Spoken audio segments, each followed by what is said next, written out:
The heavy silence of Clarence House was broken, not by a shout, but by the soft thud of leather hitting carpet. In the private study of Queen Consort Camilla, a space strictly reserved for her exclusive use, Margaret, a servant whose loyalty to the crown had spanned 4 decades and 3 monarchs, stumbled upon a secret that threatened to unravel the delicate fabric of the royal family.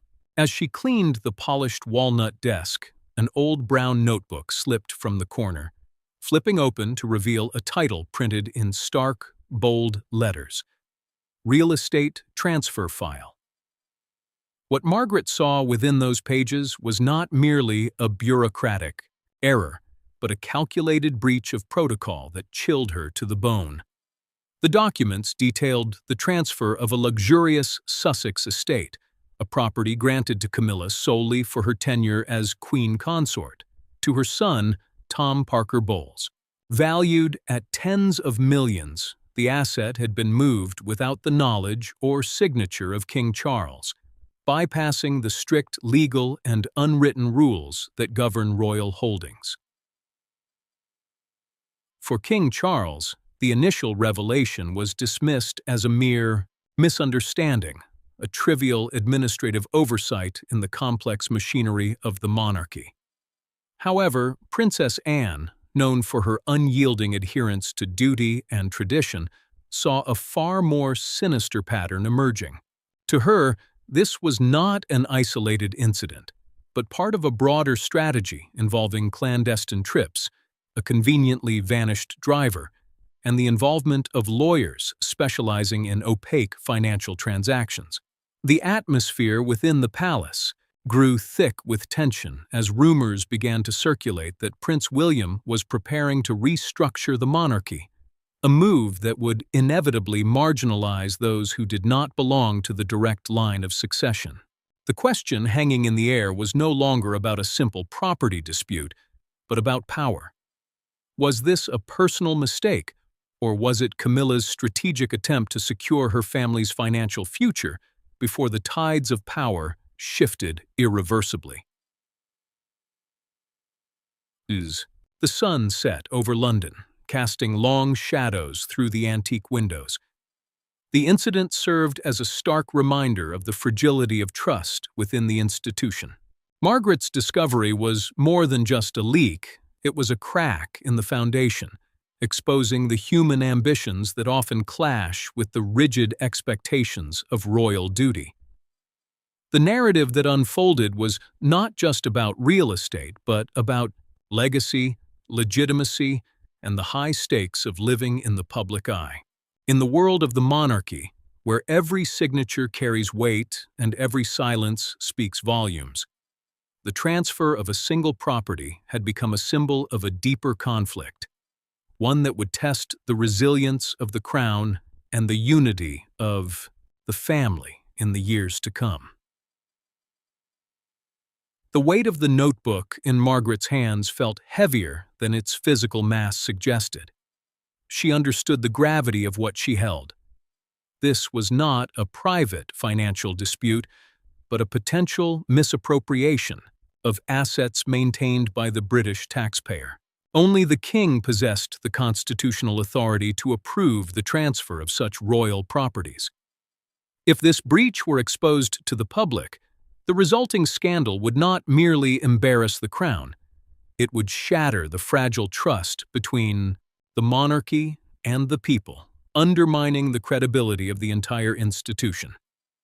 Trapped between duty and fear, Margaret realized she could not rely on the usual chain of command. With loyalty to the king outweighing her fear of retribution, she made a split-second decision to bypass the household staff and speak directly to Charles. Late that evening, as silence settled over Clarence House, Margaret secured a private audience with the king. In the warm, golden light of his small study, the fatigue etched into Charles's face was unmistakable. He looked at his longtime servant with a mixture of surprise and concern, asking if something serious had occurred. Margaret, her voice low but resolute, revealed her discovery. A file in the Queen Consort's study detailing the transfer of a royal property to Tom Parker Bowles, devoid of the king's signature. Charles sat up straight, his complexion paling slightly as he rubbed his temples. He attempted to rationalize the situation, suggesting it might be a mere administrative error or a procedural misunderstanding by Camilla. But Margaret shook her head gently, her eyes reflecting genuine alarm. The dates and figures were too precise, the omission of the king's authority too deliberate. This was no mistake. It was a calculated act with severe consequences. Silence stretched between them, heavy with implication. Charles knew his wife's character, yet the idea that she would act so secretly behind his back was difficult to accept. Aware of the family's recent upheavals and desperate to avoid an internal scandal, he finally let out a heavy sigh. He instructed Margaret to maintain absolute confidentiality and announced that he would task Princess Anne with a discreet investigation. Anne, known for her unwavering neutrality and refusal to let emotion cloud her judgment, was the only person he trusted to handle such a delicate matter with the necessary rigor. As Margaret left, Charles remained alone, staring into the darkness outside his window. A creeping sense of unease settled in his heart. While his marriage to Camilla had brought him joy, this incident revealed a shadowy layer of secrets he had never anticipated. The following morning, Princess Anne entered her office at St. James's Palace with her characteristic stern demeanor. When Charles briefed her on the situation, Anne immediately recognized the severity of the issue. There was no time for hesitation. She summoned her most trusted assistant and issued a strict order. Retrieve Camilla's official and unofficial schedules for the past 2 months, ensuring that the purpose of the request remained known only to them. Within hours, a thick stack of documents landed on her desk. Anne's sharp eyes scanned every line, dissecting the Queen Consort's movements. On the surface, the public record appeared flawless. Exhibition openings, hospital visits, and diplomatic meetings, all conducted with proper entourage and tight security. But Anne was looking for what wasn't there, searching for the gaps in the narrative that might reveal the truth behind the closed doors.